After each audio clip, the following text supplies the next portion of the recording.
I want you to do something right now. Think about the people you call your friends. The ones you'd actually call at 11 p.m. if something went seriously wrong.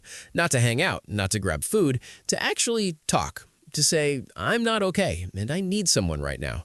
How many names came up? For most men I know, and I mean most, the honest answer is one, maybe two. Some guys get to the end of that exercise and realize the answer is zero. And the crazy part, these are guys with full contact lists, guys who go out, who have coworkers they joke with, who have group chats that never stop pinging, guys who on paper are completely surrounded by people. But real friendship, the kind where someone actually knows you, that's a different thing entirely. And for men in their 20s and 30s right now, it is quietly disappearing, and almost nobody is talking about why. Let me tell you about a conversation I had about a year ago. I was catching up with someone I'd known for almost 6 years. We played football together, hung out regularly, had 100 shared memories. By any normal definition, he was one of my closest friends. We were maybe 20 minutes into the conversation when I said something honest, something real, something I was actually going through. Not dramatic, just true. And he looked at me with this expression I'll never forget. Not unkind, just completely unprepared. Like I'd said something in a foreign language he didn't expect to hear from me. He changed the subject within 30 seconds. And I drove home thinking, 6 years? 6 years of friendship, and I just said one honest thing, and neither of us knew what to do with it. That was the moment I started actually thinking about this, because something has gone seriously wrong with how men connect with each other, and it didn't happen overnight. Here's the first thing I think is really going on. Male friendship used to be built around doing things together. You played on the same team, you worked the same job, you lived in the same neighborhood for 20 years. The friendship was a byproduct of proximity and shared activity.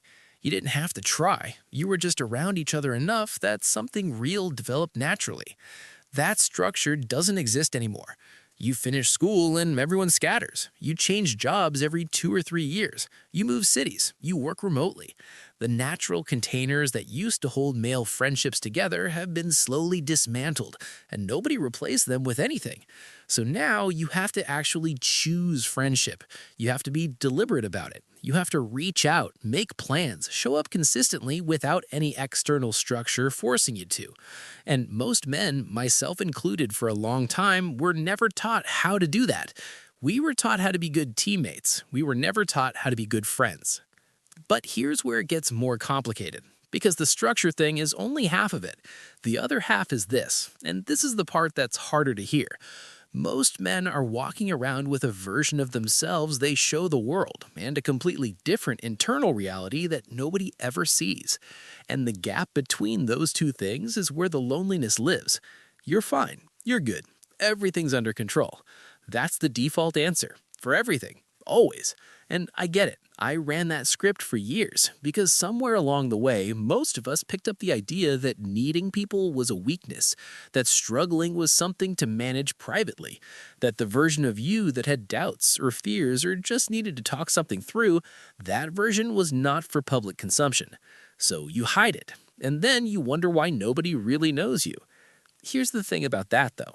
If you only ever show people the polished version, the handled version, the guy who's got it together, that's the only person they can be friends with. And being friends with a performance is exhausting for everyone, including you. Real friendship requires real material to work with, and most men are starving their friendships of that material every single day. Now, and this is where I want you to really pay attention, there's a third layer to this that almost never gets talked about. Male friendships die in silence. What I mean is this, when two women have a falling out or when a friendship starts to fade, there's usually a conversation. Something gets addressed, something gets said. It might be uncomfortable, but the issue gets some air. When male friendships fade, and they fade all the time, nobody says anything. You just both get a little slower to reply. The plans become more vague. The calls get shorter. And one day, you realize you haven't actually spoken to this person in 4 months, and neither of you acknowledged it. No fight, no moment, just erosion. And the reason it happens in silence is the same reason most things happen in silence for men. Because bringing it up would require saying something like, "Hey, I feel like we've been drifting and I don't want that to happen." And that sentence feels impossibly vulnerable to say to another man, even one you've known for years. So instead, you both just quietly let it go. And you both feel it, and neither of you says a word. That pattern, played out across enough friendships, across enough years, is exactly how you end up at 35 with a full life and nobody who actually knows you. I want to talk about social media for a minute here, because I think it's made this so much worse in a way that's almost invisible. Social media gave us a way to feel connected without doing the work of connection. You watch someone's stories, you like their posts, you comment occasionally, and your brain gets just enough of a signal that the relationship is alive that you never feel the urgency to actually reach out. It's the same trap as the dating apps, actually, a digital substitute that's just convincing enough to prevent you from seeking the real thing. I had friendships for years that existed almost entirely on Instagram. We'd interact online constantly. If you'd looked at our profiles, you'd have thought we were close. In real life, we hadn't had a proper conversation in over a year. That's not friendship. That's the ghost of a friendship wearing a social media costume. And the longer you let that substitution happen, the worse you get at the real thing. Because real friendship takes effort. It takes initiating. It takes sometimes sitting in an uncomfortable silence, or saying something that might land wrong, or showing up for someone when it's genuinely inconvenient for you. None of that happens on Instagram. So what do you actually do about this? Because I don't want to just describe the problem and leave you there feeling bleak about your contact list. The first thing is the hardest. You have to be willing to go first. In male friendships, somebody always has to go first. Somebody has to send the message that isn't just a meme. Somebody has to suggest the call instead of just saying, "We should catch up sometime," and never following through. Somebody has to say the honest thing and trust that the other person can handle it. It almost never happens because both people are waiting for the other one to do it. Both people want more from the friendship, but neither wants to be the one to show that they want it. So nothing changes. Going first feels risky. It feels exposed. And sometimes it doesn't land the way you hoped.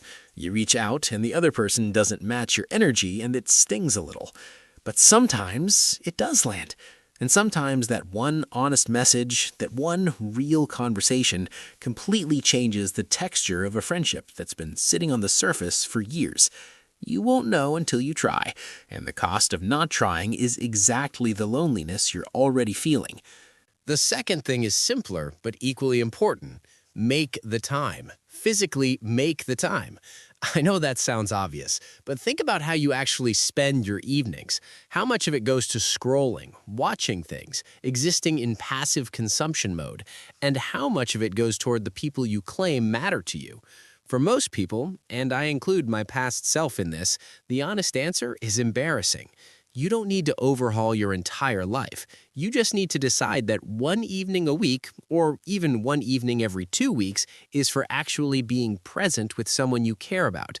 Not planning it indefinitely, not "we should do something soon," a specific time, a specific plan, followed through. That's it. That's the whole intervention.